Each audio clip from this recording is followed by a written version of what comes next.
Solar power is a rapidly growing source of clean energy in the world. With this comes drastic changes in the global economy and in government policy. In this video, our team will show you what personal solar energy looks like and what challenges it faces today. First, we'll give you all a very brief overview of the history of solar power and batteries, then I will show you where the technology is today. The first modern solar panels were created in 1958. These panels were terribly expensive and inefficient and were not really made available for widespread use until the 1970s.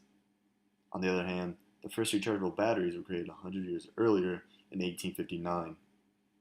The first lithium-ion batteries were then created in 1991. These technologies have come quite a long way since they were created. In the past, these technologies were not widely available, but recent developments have made them much more accessible to the general public. One popular manufacturer named Tesla looks to do just that in a very elegant way with two of their products, the Powerwall and the Solar Roof. Let's take a closer look at these technologies. So here's the basic pitch that was said at the press conference. Compared to standard tiles, these tiles look better, are better insulators, last longer, are more durable, and cost less when energy savings are factored in. Okay, so this all sounds great, but I really think we have to wait for the technical details before we can call this a real game changer. But still, the concept seems pretty sound. In terms of market scope, there's about 80 to 100 million new roofs installed globally every year, so there's a huge market for this kind of thing. There's a few cool things about the tiles. Firstly, they're designed to have a dual appearance, so from the ground they look like normal tiles, that is, opaque, but from the perspective of the sun, they look transparent, allowing sunlight to hit the integrated solar cell. Second of all, Elon has tweeted that the panels can keep themselves clean by using heating elements, much like the rear windshield of a car. Thirdly, the tiles are actually much more durable, withstanding high force impacts that should at least double the lifespan of the tiles in comparison to normal roofs, according to Musk. And as a guess, I doubt there'll be thousands of wires connecting each panel. It would make sense for each panel to be connected by some kind of clip-on system. The fact that the solar tiles look great is actually critical for mainstream success. If the roof performed well, but looked as dinky as previous efforts from other companies, the adoption rate would be low. With Tesla, it's no longer a choice between style and being environmentally friendly. Now both can be done simultaneously. To further this, the push of the Tesla brand is more likely to make for mainstream adaptation. Alright, so that's enough about the roof. Now onto some stuff about the Tesla Powerwall 2. Compared to the original Powerwall, it has double the energy storage at 14 kilowatt hours and 7 kilowatts of peak power. Musk claims that you can power a 4-bedroom house all day with one of these, and if you add in a solar roof, you can power that house indefinitely. As you can see, these new solar technologies are elegant and effective and will soon be ready for mainstream use. Now let's talk about some of the ethical issues associated with solar energy. For this part, I'm going to talk something about a potential ethical issue about solar power. First thing is the cost of a solar system. We found that US government created the Solar Investment Tax Credit to encourage purchase renewable energy technology. Basically, the solar tax credit can make you pay less tax by purchasing renewable energy technology. But how much? In fact, your tax can be reduced by 30% of the price of the solar system. During our research, we found that a common 5 kilowatt solar system's price is around $25,000, but every month's electricity bill is just around $75. This means it will take 27 years to pay back the initial cost of a system. But with the tax reduction, the system costs $18,000 and the payback will be 19 years.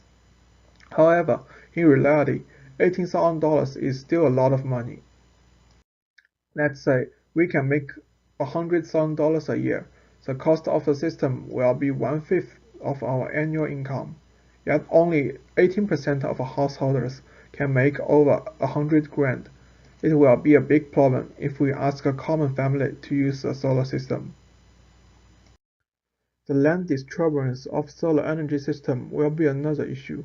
All utility-scaled solar energy facilities require relatively large area for solar radiation collection when used to generate electricity at utility scale.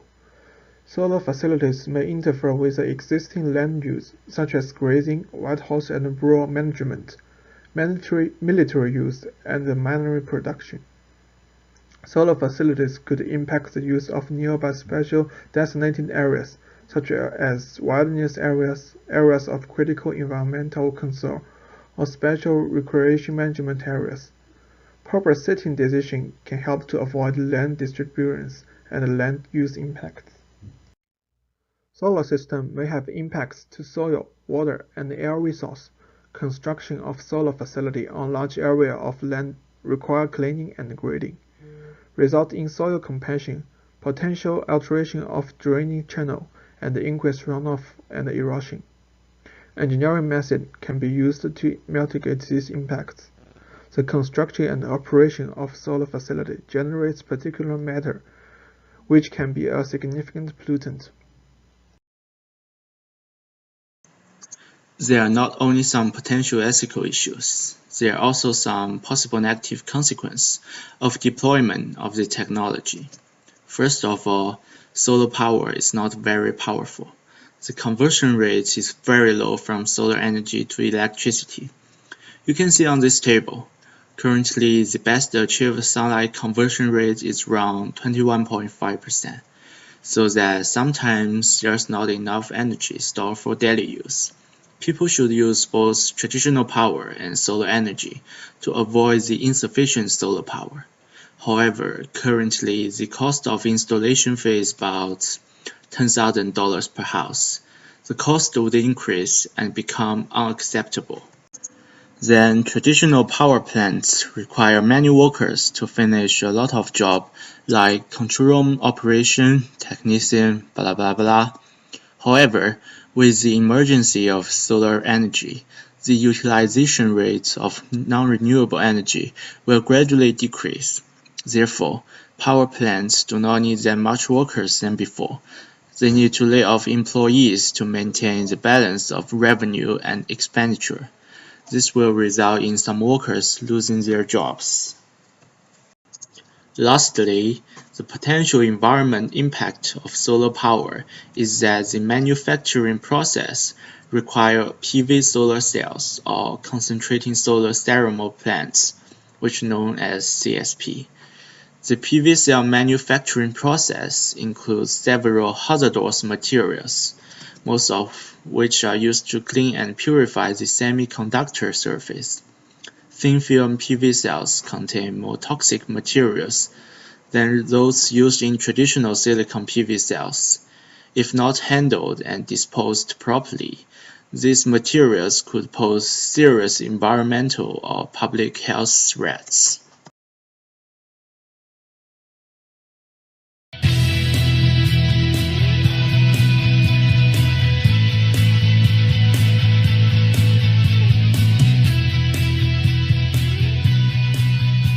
To know that the installation on the solar system behind me was very, very well done.